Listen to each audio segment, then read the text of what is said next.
ప్రభువునందు ప్రియమైన సహోదరీ సహోదరులకు వందనాలు. Word of life Telugu Christian podcast ఛానల్లోని సిలువ ధ్యానములకు మీ అందరికీ స్వాగతం. బైబిల్లో ఎన్నో ప్రవచనాలున్నాయి, కాని కీర్తనల గ్రంథం 22వ అధ్యాయం చదువుతుంటే మనం కల్వరి కొండ మీద ఉన్న సిలువ దగ్గర నిలబడి ఆ దృశ్యాన్ని ప్రత్యక్షంగా చూస్తున్నట్లనిపిస్తుంది. దీనిని సిలువ కీర్తన అని పిలుస్తారు. దావీదు మహారాజు యేసు పుట్టకముందే ఆయన పడబోయే బాధలను ఎలా వర్ణించగలిగారు? ఇది కేవలం దైవ ప్రేరేపణే కదా. మనం ఈరోజు ఒక ప్రశ్న వేసుకుందాం. మన జీవితంలో ఎప్పుడైనా మనం ఒంటరివాళ్లం అయిపోయామని, దేవుడు కూడా మనల్ని విడిచిపెట్టాడని అనిపించిందా? శత్రువులు మనల్ని చుట్టుముట్టినప్పుడు, శరీరంలో ఓపిక నశించినప్పుడు మన స్థితి ఎలా ఉంటుంది? రండి, మన బాధల్లో తోడుండే ఆ రక్షకుని వేదనను ఈ అధ్యాయం ద్వారా అర్థం చేసుకుందాం. కీర్తనల గ్రంథం 22వ అధ్యాయం మొదటి వచనం ఇలా చెబుతోంది: నా దేవా, నీవు నన్నెందుకు విడనాడితివి? సరిగ్గా 1000 సంవత్సరాల తర్వాత యేసుక్రీస్తు శిలువ మీద పలికిన మాటలు ఇవే అని మనకు తెలుసు. మత్తయి సువార్త 27వ అధ్యాయం 46వ వచనంలో యేసు బిగ్గరగా ఏలీ ఏలీ లామా సబక్తాని అని అరిచారు. మన పాప భారాన్ని తన మీద వేసుకున్నప్పుడు తండ్రి అయిన దేవుడు కుమారుని వైపు చూడలేకపోయారు. మనం ఎప్పుడూ ఒంటరిగా విడనాడబడకూడదనే ఆయన ఆ వేదనను అనుభవించారు. కీర్తనల గ్రంథం 22వ అధ్యాయం 7 మరియు 8వ వచనాలలో దావీదు ఇలా అంటారు: నన్ను చూచువారందరూ నన్ను అపహసించుచున్నారు. వాడు యెహోవా మీద భారము మోపెను గదా, ఆయన వానిని విడిపించునేమో అని వారు వెక్కిరిస్తున్నారు.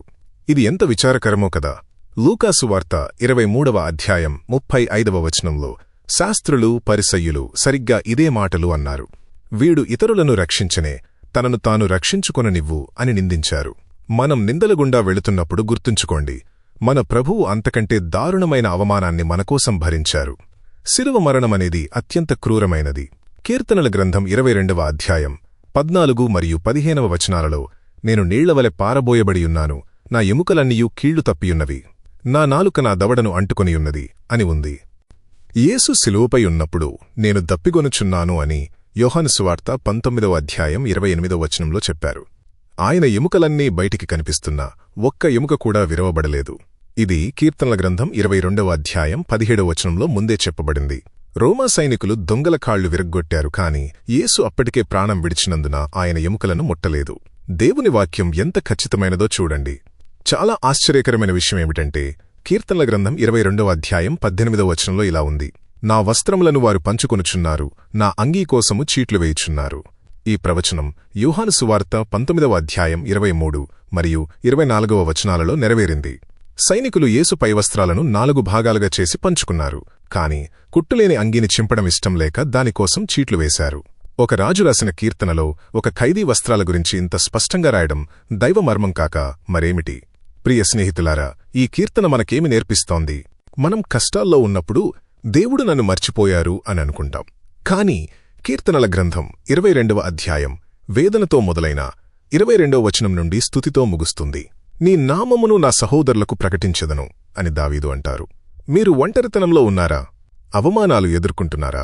మీ ఆరోగ్యం క్షీణించి ఎముకలు అరిగిపోతున్నట్లనిపిస్తోందా? గుర్తుంచుకోండి, మీ బాధ యేసుక్రీస్తుకు తెలుసు. ఆయన ఆ బాధలన్నీ మీకోసం ముందే భరించారు.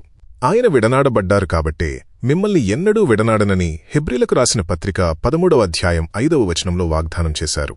కీర్తనల గ్రంథం 22వ అధ్యాయం కేవలం దావీదు ప్రార్థన మాత్రమే కాదు, అది మన రక్షకుడైన యేసుక్రీస్తు ప్రేమలేఖ. శిలువలో ఆయన పొందిన ప్రతి గాయం మన స్వస్థత కోసం, ఆయన అనుభవించిన ప్రతి అవమానం మన ఘనత కోసం. ఈ వారం మీరు ఏ పరిస్థితిలో ఉన్నా శిలువ వైపు చూడండి. అక్కడ మీకోసం ప్రాణమిచ్చిన ప్రేమ కనిపిస్తుంది. ఈ సందేశం మీ హృదయాన్ని తాకినట్లయితే ఈరోజే మీ మోకాళ్ల మీద ఉండి ప్రభువుకు కృతజ్ఞతలు చెప్పండి.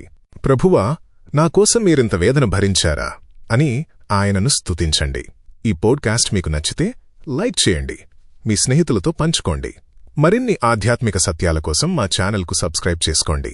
వచ్చే పోడ్కాస్ట్లో మరో అద్భుతమైన వాక్యంతో కలుసుకుందాం. అప్పటి వరకు దేవుని కృప మనతో ఉండుగాక. ఆమెన్.